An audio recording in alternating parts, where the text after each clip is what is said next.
magic damage. But they still go for it. And maganda siya versus 1-1. Decent versus Hayabusa. Hindi ganun ka threatened sa isang Kufra kasi technically speaking, hindi naman siya yung super dash kind of hero. Nasa speed up lang siya. Meron siyang dashes, pero alam mo yun, hindi yun yung bread and butter niya. It's more on the damage output. But yung immunity niya, yung parang way niya para mag-deflect ng physical attacks, it's gonna be super valuable versus 1-1. Yeah, it's almost as bad as if kung nag-winter truncheon ka. Hindi naman siya maka-cancel, pero parang wala lang. Sayang yung damage na ilinalabas ni Donut. And speaking of which, itong Kufra ni Cadenza, it's a specialty. It's almost as bad as the 1-1 Donut for the opponents. So this is going to be something to watch out for. Ladies and gentlemen, konti na lang, mag-game 1 na tayo ng Nxpe EVOS versus Onic PH. Wolf, early game, do you agree with me? Onic PH, dadaan na sa bilis to. Given na sobrang focus sila sa Magic, uunahan lang nila, bibilisan lang nila. Tama ba? And yeah, definitely, they have Selena. So, ang mangyayari dito na diskarte ng Onic PH, be aggressive, gamit itong Karina, gamit itong Selena, use your Farsa as well for more sieging potential. Then, mag-group up.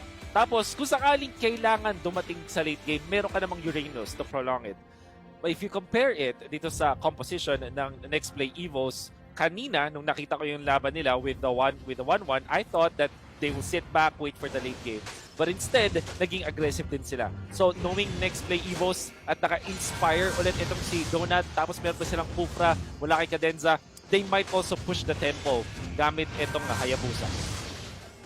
Oh, so meron ding sagot ang Nxpe EVOS. Kaya din nilang bilisan. Pero hanapin lang ng timing. Speaking of which, we have confirmed it is Flick playing here. Flick is in the jungle. And that means Bimo is sitting it out. It's going to be a post 5 balloon on that Selena up top. Super Marky!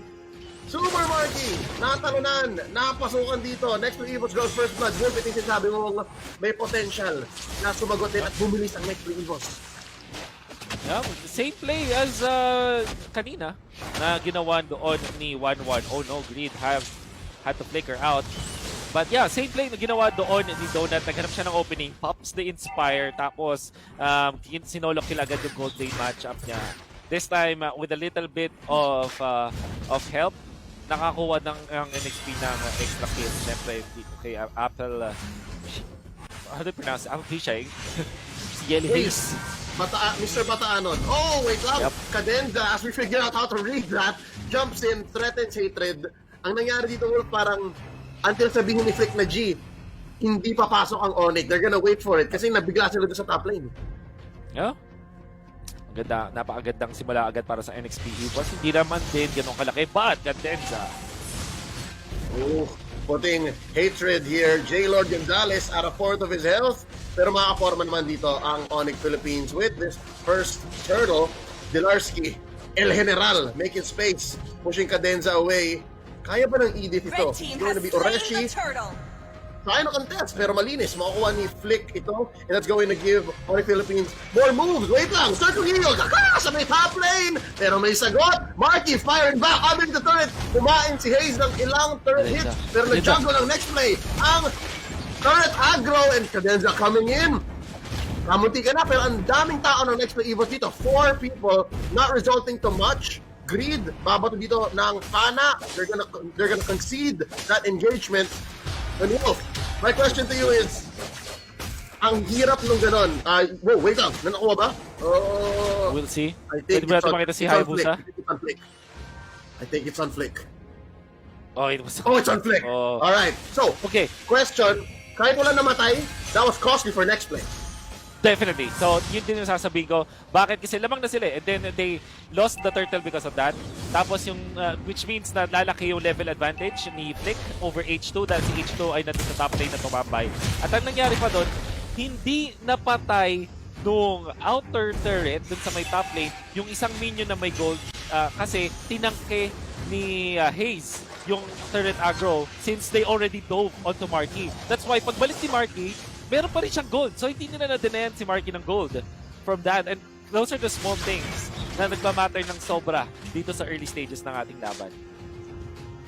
And because of that, nabawi na yung early first blood doon na nabigla si Marky. And sa baba naman, here we go! damage. Knockout by Oreshi. Ang daming sinalifit doon. Eventually, Oreshi's gonna get the kill. Nabitin sa immunity si Flick. It's a 1-for-1 trade in bottom lane. Oh, top lane, hindi pa tapos. Crossbow Tang, a trigger here for Donut. Mamamatay na naman si Super Marky. Grieved. A second too late for the press back. It's difficult. Ang init ng Nxpe Evo sa gold lane. Yeah. Very good mula kay Oreshi. Ang unfortunate nga lang para sa Nxpe Evos ay napatay mo na ni Flick si H2 before Flick went down. Ang maganda lang is syempre naka-counter kill din si Oreshi. Top lane naman, this is what they need. Donut, like I said, it's all about Nxpe Evos showcasing yung kanilang new talent in Donut, and binibigyan talaga nila ng focus sa ngayon. 1-0-1 on this 1-1 is perfect. Flick, however, another kill sa bottom lane. I think the call recently has become, hayaan nyo na yung top lane, mainit talaga sila dyan. Greed, catching a circling eagle. Ang sagot ni Hatred, feathered airstrike. Pero na-open up pa rin yung turtle na yon. Ang bawi naman nila, the gold from the shield down bottom lane. And if I'm not mistaken, mapupush nila yon. Ang ganda ng management ng waves sa baba ng Onic Philippines. So 5 minutes, correct for a turtle, should give them some sort of lead. I think lamang nga, if anything, ang Onic Philippines ngayon. Don't you think? Yeah, really much. Pero ang maganda lang dito is, pinlano ni Karina, ni Flick na kumuha ng orange buff, pero si H2 yung nakakuha ng orange buff niya. Which means, ngayon na yung pagbitaw niya dun sa may bottom lane kasi na-check siya ni Edith ay hindi ganun kaganda. And Nxpe Evos still making the good plays para makakuha sila ng advantage over Onic Philippines. We're yet to see kung ano magiging discarte dito, especially because of the turtle. But the turret is gonna be taken by Nxpe Evos at may Demon Hunter sword na ngayon si Donut. This is gonna be detrimental kay Dilar. At in fact, pwede nga nilang tambayan tong bottom lane na hanapin si Dilar and punish him. Oh, look at this. The collapse sinimulan. Ang nag-initiate ay si H2. John Paul Salonga cannot confirm the kill. Si Flick ay pinasuhan na dito ng tatlong miyembro ng Nxpe Evos. El General Dilarski mahaharapan dito. There's a knockup. That's the bush play. And there's the feathered airstrike. Mabubuhay pa ang Uranus. And that's gonna be Nxpe Evos retreating. Oreshi building his dominance ice. Slowly making moves. Wolf, blue yung mapa. Ang hirap maging Onic Philippines right now. You wanna go fast? You just can't. Humabol na ang next play. 17K. Yeah. Also, si Donut ay sobrang ganda ng laban ng game na to. Really, I'm surprised na isang farming hero like the 1-1 or hero na kailangan ng farm ay laban ng laban. You can see that even when they're not closing in on kills, they still threaten for kills katulad ng move nila kay Dilar. Forcing a lot of rotations mula sa Onic Philippines. Eventually, nakakakuha ng map control itong Nxpe. Yep. And just like that, Dilar usually sanay tayo makita siyang ginagawa to 1v4 buying time, but at 7 minutes, hindi pa siya ready. Possibly the last turtle of the game coming up here. Nasa top side siya. And so far, Nxpe Evos lang ang kayang mag-afford na kunin ito unless Onic PH makes a play. Arrow thrown out there by Baloy. Pumaporma na sila. Sinimulan na ni Cadenza at ni Donut. H2. Sisimulan na rin ito. Getting the shield here just confirms that Nxpe Evos will ramp up into the mid-game with the clear lead, no? Ang ganda ng ginagawa dito. Sobrang impressive itong ginagawa dito ni Donut. Really giving a lot of pressure against Onic Philippines. Imagine mo na lagi siyang away from his base. Hindi siya nag-sit back and farm lang. Kinokontrol nila itong Riverside. Yep, and right now si Greed sumalo na sobrang daming attacks mula dito kay Oreshi na nag-boot. Turn into a marksman for just a bit. Hatred sumasalo ng shadow kill.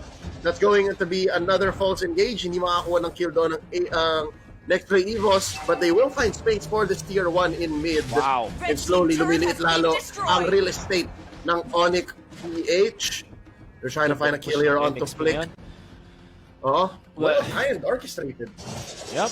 Una, pinression nila yung purple buff, forcing the Onic Philippines side na gumamit ng feathered airstrike, and knowing na yung feathered airstrike ay matagal na yung cooldown yun, and they had no artillery to close out or defend yung mid lane nila. And slowly, yung Nxpe Evos ay quietly even. Nakakuha na sila ng kalamangan ngayon. And I like the ultimate used by H2 para maklear itong top lane. Oh, delikado to! Para kay Jadpo Salonga. Onic Philippines nag-focus sa goal, and ang goal nila ay i-push ang top lane. They eventually get something. But bottom lane nga lang ang may kapalit nito. So si H2 nag-clear siya dun sa may top lane but may naiwan na isang minion kaya naman naka-push pa rin yung Onic Philippines. Pero sabi ng Nxpe, teka lang mayroon kaming mas magandang trade. An inner turret dun sa may bottom lane, yung tier 2 turret ng Onic Philippines sa bot ay napatumba na. So that's a fair trade na para sa Nxpe EVOS. Hindi lang syempre masaya si H2 na nakuha niya yung second death niya but overall naman, since nakakuha pa rin siya ng farm doon sa minions na yun, natapos jungle naman siya, they're okay. Now, Dilar might be in trouble. Yep, another collapse here. May sagot naman sa may river, so dalawa ang labanan. Unang babagsak ang Uranus ni Dilar. Trinchera falls. That's one man down for Onic Philippines. 5-3 in this 9-minute 40-second game. Next play, Evos, pumuporma na sinimulan ni Donut ang very first Lord. There's Tyrant's Rage. Babagsak dito si Greed. 3 men left. This is so hard to contest. They do have the retribution, pero si Flick nahirapan din naman. They're gonna try to find farm elsewhere. And they have to concede this Lord. Next play, Evos. Pati secure ito. Mabilis lang na-take to. Wolf, 10 minutes in. Well, they definitely have the advantage now. Masasabi ko yung composition nila mas maganda rin sa mid-game at late game kumpara sa Onic Philippines unless magawa ng Onic Philippines yung split push tactics nila, which in this case ay sobrang hirap kasi merong threat ng 1-1. Kapag nag-split push dito si Dilar, either siya yung sasabay ng 1-1 or yung 1-1 ay magpupush dun sa mga lane. So, sa ngayon, ang win condition na ng Onic Philippines is utakan ang Nxpe EVOS. Makakuha din ng mga initiations mula kay Creed, makakuha ng stun, then eventually go for the Farsa play. Tapos itong si Karina going for the execute plays. And then, back on Marky for the late game. It's a slim chance now para sa Onic Philippines as Nxpe EVOS already is on their way dun sa kanilang win conditions. Yeah, so basically on board, mate ang Onic Philippines. Pero next play, Evos, they still have to play it well. They still have to respect the M3 World Championship Grand Finalists. Double Malefic Rolls picked up by next play, Evos. So this telegraphs. Ang sinasabi nito is gusto namin pabagsakin yung mga torin ninyo. The inhibitors are gonna blow up here. Makiklear yung wave, mid, bot, and even top. So kailangan mag-take time ulit ang next play, Evos. Magre-reset sila. 2 minutes to the next Lord. Actually, forcing yon yung putok na yon is already okay para sa Nxpe EVOS. Now, na makuha din ng next play yung jungle ng Onic Philippines, and Karina would love to get his hands on that purple buff, pero hindi nga mangyayari. At dahil din sa lamang ng Nxpe EVOS, yung mga supports nila ay magkakaroon na rin ng tanky items. For example, Cadenza now available with the Athena Shield, which is great versus 4 of the members of Onic Philippines. Na-mention natin kanina na 4 sa kanilang mga heroes ay magic-based. Only Marky is physical. That's why Radiant Armors, your Athena Shield, eventually sobrang taas ng value niyan para sa side ng Nxpe EVOS. Yep, and this is one way they can do it. Ito na yung sinasabi nating 1 and 4, 4 and 1. Si Dilar ay hihiwalay na, tapos ito Death Bush. Naghanap sila. Pero if you remember, Wolf, alam to ng next play EVOS, si Hayes specifically, sanay siyang tumambay sa bush ng 3 minutes na wala nangyayari. And right now, si Cadenza at si Donat ang naghanap noon. O ito, si Oreshi din. Alam nila, tinuruan ni Hayes yung mga yan, no? Very nice lane freeze coming out from Nxpe EVOS at makakuha sila ng kill dito sa may top lane. Oh, an attempted engagement by Oreshi. That's 2 frontliners, solid frontliners from next play EVOS. Cadenza going in with the jump, forcing out the feathered airstrike mula kay Hatred. And just like that, mabibilangan nila. Ilang segundo rin yun. That's under a minute. Na kaya nilang i-time na walang feathered airstrike, walang ult. Greed though, throwing out. Kapana, Cadenza, sinano lang, flexing, stretching, gonna let go, nata-choke out ng purple dito, ang Onic. Well done coming out from Onic, from Next Play EVOS, and nakukontrol ulit nila yung mapa sa ngayon, and that means na meron silang green light dito sa may Lord area. Yung mga times na pino-force nga nila gamit si Cadenza, kahit mag-spend sila ng mga utilities, it's okay kasi naman yung mga ultimates ng Onic Philippines ay medyo matagal. For example, this feathered airstrike, considered a big time ultimate na siya. Oh, what? Oh! As you were explaining, Wolf, nabigla rin ako. Nabigla rin si John Porcelonga. He tried to go in, could not even click the shadow kill at binigla siya ng burst ng Onic Philippines. Mind you, meron pang feathered airstrike dito. There's a toss. There it is. Hatred pulls the trigger. Down goes Greed. Pinabagsak ni Apple. Tisha. Also known as Haze. Pero meron pang crossbow tang dito. 1 for 1 ang palitan. And just like that, fair game. Almost 50-50, I think. Dahil mayroong retribution ng Onic Philippines. Kadenza, walking on in. Babagsak dito si Dilar. Crossbow tang! Red team hero has been slain. There's a kill by Donut. Dalawang bumagsak sa Onic. And just like that, hindi na naman sila makapag-lord next may Evos. Sisimulan na nga. Oh, wow. Okay, so what happened there is definitely yung Onic Philippines na pakumit sila doon sa kay H2. So that's a great pickup. However, Nxpe, pinwersa yung feathered airstrike ulit. Tapos, nung lumaban sila, wala na si Dilar. And the problem with that for Onic Philippines is pa-respawn na si H2. That's why yung Nxpe, lumaban pa rin sila eh. They know na if they just wait it out a little bit, lalamang sila sa numbers and Onic Philippines got baited na mag-commit talaga. And dahil wala silang feathered airstrike at hindi na rin constant yung damage output nila, it just required isang stun dun kay Marky para si Donut ay makapag-commit na. And this is the power of the Inspire mula dito sa isang 1-1. Tapos merong Matilda na kaya siguro din confident silang kumuha ng isang 1-1 kasi meron silang Matilda to save itong si Donut every time that he's gonna be in a bit of a pickle. There's ways. So ito ang combo ng next play Evos. It's the Red team face jump in by the Lord. It's gonna take down that inhibitor. Top and the bot.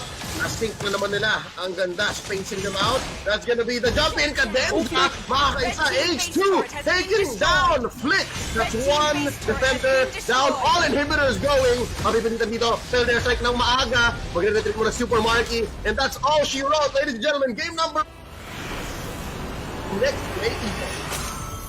Oh, well done coming out from Nxpe boss at makita natin na hindi one-off yung 1-1 na to, Leo. And this is actually a set plan. That's why they first picked the Matilda first. Now it made